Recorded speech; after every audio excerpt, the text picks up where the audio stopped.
Welcome back, everyone, to the Referral Partner Acquisition Group. I'm your host, Will Anagnos, here on the Referral Partner Acquisition Show, here with another episode. We have an interesting topic today. I'm looking forward to talking with you guys, but first and foremost, hope you're all having a great Wednesday, a great week in general, a productive one. If you're new to the show and you're new to the group, every single Wednesday at this time, 12 p.m. Eastern Time, every Wednesday, I'm here live answering your questions, going over a specific topic, and providing you guys value so that you can walk away learning something from it and then being able to implement it and help yourself grow your business, meaning getting in front of more referral partners, of course, acquiring more referrals, and being able to expand the business the way you want. Everyone wants something a little bit different. So these tips are here to help you today. In today's lesson, we're going to go over something that I don't feel like is talked about enough. And we're not going to go over a strategy. This is kind of, if you had to label it, I guess you would call it a mindset discussion today. Not really a mindset discussion, but it's just something that you probably have not heard, especially if you're new to the business. And it's something that you need to hear, because I've spoken with what feels like 10,000 loan officers at this point, and I've gotten a good idea of what you guys need versus what you guys don't need, but are spending your time on due to false information or just not knowing and just going down random paths as opposed to following a proven path. So today we're going to be discussing what it means to delegate in your mortgage business. Now, if you're like me, even though I'm 33, when I was 20 something, I still didn't know what the word delegate meant. So if you're like me and you're young, or you are young and you were like me, delegation means hiring out. That's basically what it means. Giving tasks, jobs that you need to be doing or should be doing or are doing to someone else. The easiest example is hiring an assistant and having them do XYZ tasks for you. So delegating is a huge part of growth, and it's something that people typically wait to be making X amount of money before delegating, when sometimes if you delegate early, you'll make X amount of money and income and loans closed faster. So rule number one, delegating doesn't cost you money, it makes you money. So that's the first little mindset tip I want to give you guys today. So along with this topic, I did create a little slideshow for you guys because I wanted to be a little organized with the way I present this to you. Let's go ahead and get started. So as a mortgage professional, especially if you're new to the business, you get in thinking, I'm going to go out there and people are going to need me for loans and I'm going to service that job. And you end up doing a lot of things that you don't enjoy or don't love to do. So the motto or the title of this episode is do what you love, outsource the rest. Now, if you didn't realize this already, loan officers and brokers, you guys wear lots of hats. When you're passing that test to become a loan officer, you're not just becoming a loan officer. You are becoming a salesperson. You are becoming a marketer. You are becoming a tech-savvy individual. You are becoming an appointment setter, an assistant in a way, for yourself until you get one. Customer service. So you are a customer service representative of yourself. Your clients who you're going to need to retrieve documents from and get sensitive information and help them with a giant purchase, probably the largest purchase they'll ever make in their life. You're going to need to be able to support them when they're difficult, because people are difficult. Not everyone is as difficult as others, but you know what I mean. You're going to have to be able to calmly help your customers, and it requires customer service skills. And then last but not least, the part that you thought you were getting hired to do, the mortgage advisor hat. You also need to be a knowledgeable mortgage individual. You need to be kept up to date with new guidelines that come out, new programs that come out. You need to stay up to date on rates, the news, current events. I'm sure there's more. Leave it in the comments below. But the point is, before being a mortgage professional, which is your job, you have to wear the sales hat, the marketing hat, the tech hat, the appointment hat, the customer service hat, and then also be a knowledgeable expert over time. I want to dive into each one of these individually. So the sales hat. This cannot be delegated most often. You still need to be able to sell yourself. People are going to be working with you, your brand, not necessarily your company, but you yourself. So if this is something that you're really, really bad at, like me, I guess I'm better than 10 years ago, but it's not something I was born with, and you as well, most likely. So you're going to need basic training skills. You're going to need to invest in yourself, sales training for yourself and for your business. This is to help people make a difficult decision, to not convince, but to show them how maybe, for example, buying in their case is more a smarter route than continuing to rent. For example, you're need to going to be able to sell your clients and not just a loan, but the belief in you and your expertise, selling yourself. That's the business, especially if you're not in a call center, especially if you are on all commission and you're building relationships, you need to be able to sell yourself. And to do all this and to learn how to do it the best possible, because no one's born knowing what to do. Everyone has learned it from somewhere. And you are going to invest time, maybe money, but you can just go on YouTube and get started. You're going to have to invest time. That sales hat's going to drain out the 24 hours in a day that you have. It's going to take 2, 3 hours a day for the first couple of years. Honestly, this is an ongoing thing that you should never stop, but until you feel confident in yourself with that hat, you're going to need to spend at least an hour or two a day out of your 24 hours a day that we all have. That's away from your clients, that's away from sleeping, that's away from doing the loan, on practicing how to make yourself a better salesman or saleswoman. So that's the first hat.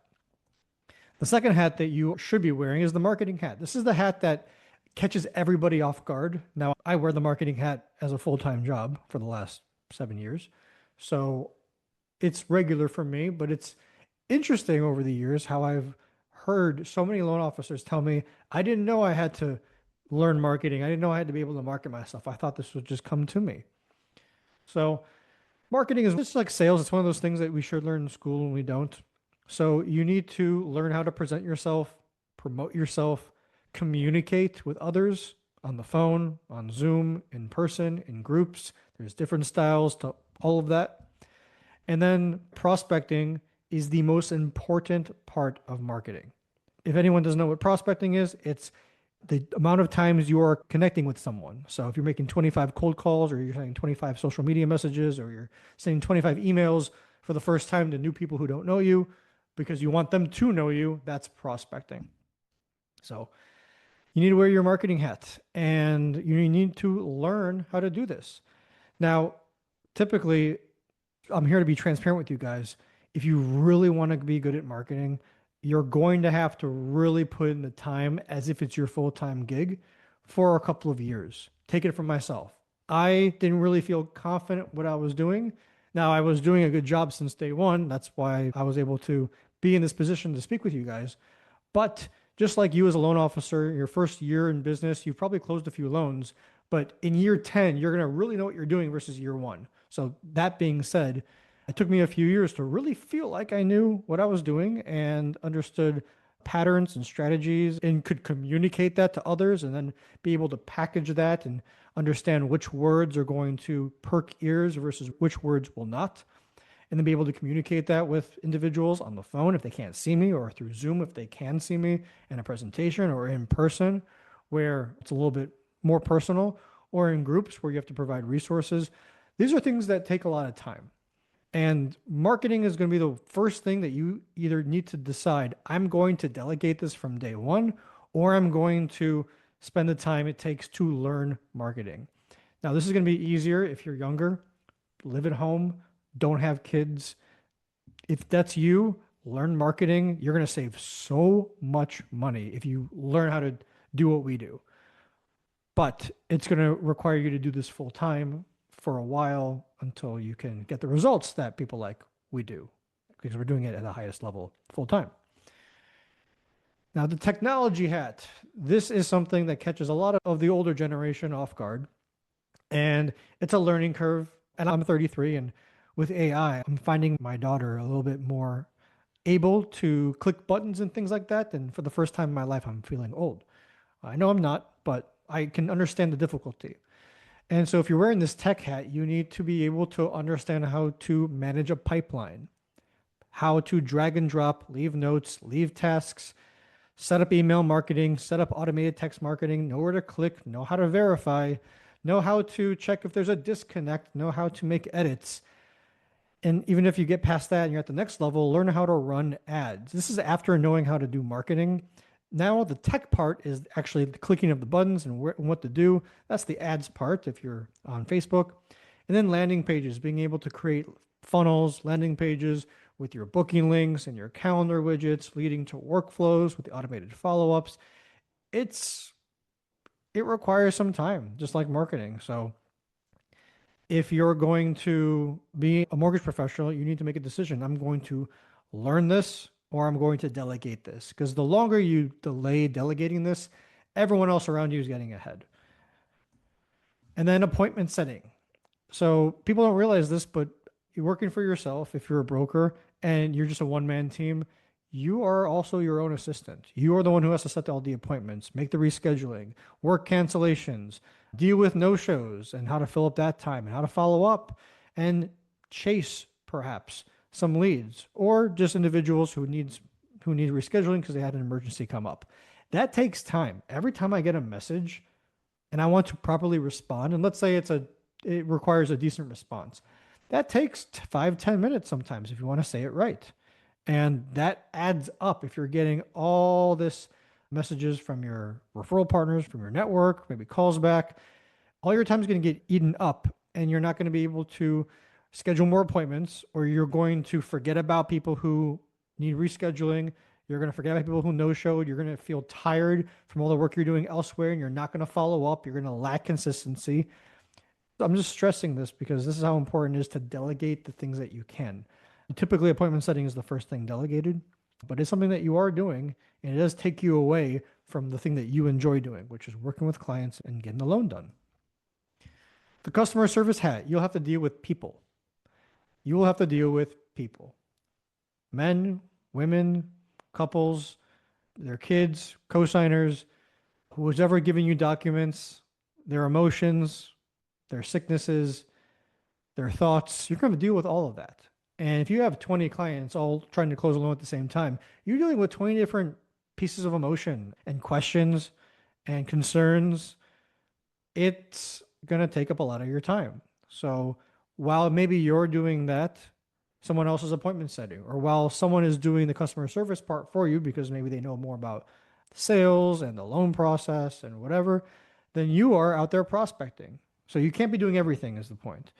Unless you're 20 living at home and you've sacrificed some hobbies to grow your business.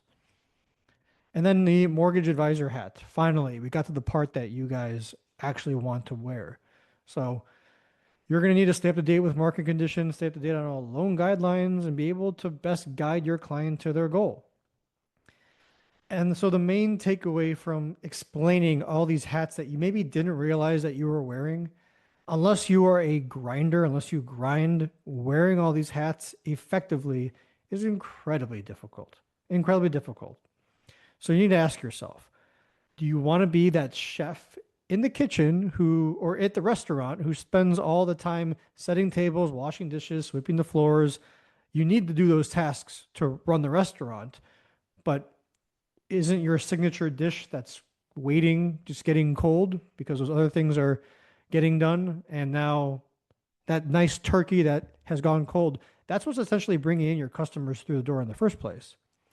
So your ability to get people into their dream home, that is your specialty dish.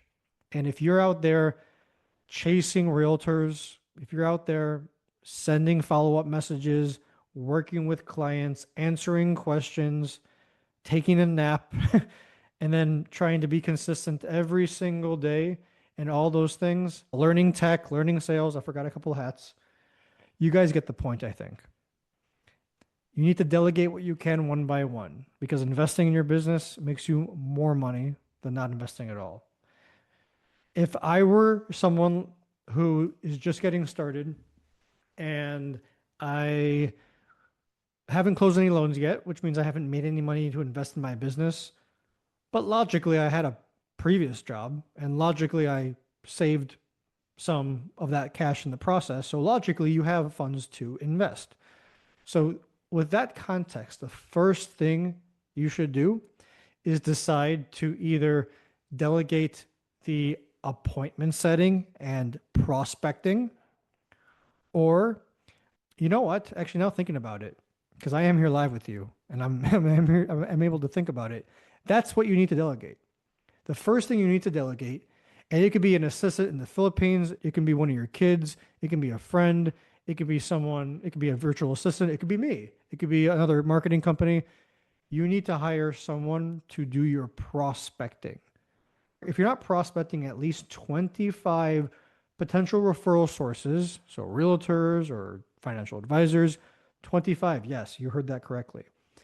If you are someone who's making 10 calls a day and that's it, that's not enough. You need to delegate. And the reason why you're not doing more is because you're tired, you're discouraged, you don't know if it's working. You need to hire someone and teach them how to do prospecting and tell them you need to send these 25 emails per day. You need to connect with these 25 agents on LinkedIn and Facebook today. You need to join these 3 groups and then message 3 of the people in the group today. You need to give someone those tasks so that they're hit and you don't have to worry about not doing it at all or not being consistent about it, which is even worse than not doing it at all, because then you're typically wasting your time. And then you have more, first of all, that job's getting done. And then second of all, you have much more time to do those other things that you have to do and that you want to do. And if the faster you're able to delegate prospecting and then everything else in your business, the faster you're going to grow. Take it from me because I have personal experience, and take it from our clients who have hired us to do the prospecting and marketing and tech for them. So I hope you guys found today's episode valuable. I really think it's important you guys walk away thinking to yourself, okay, I need to delegate. It's going to be prospecting. Figure out what your budget is. Don't make a decision based off of the cheapest. Find a solution that works within your budget. And that doesn't mean that's comfortable. It has to be uncomfortable because that's how growth works, by being uncomfortable and then pushing through. So figure out what that uncomfortable yet budget is and find a virtual assistant, find a marketing company to do the things that you are the worst at so that they can be the best at it, do those things for you, and you can do the best at what you enjoy, whether it's the sales part, whether it's the customer service part, typically the mortgage part. So figure that out. And I'd be really excited to hear what you guys would be doing if you keep us posted in this group. We're all a family here. I love you guys. Thanks for joining me on today's episode, and I'll see you next Wednesday at 12 p.m. Eastern. Peace.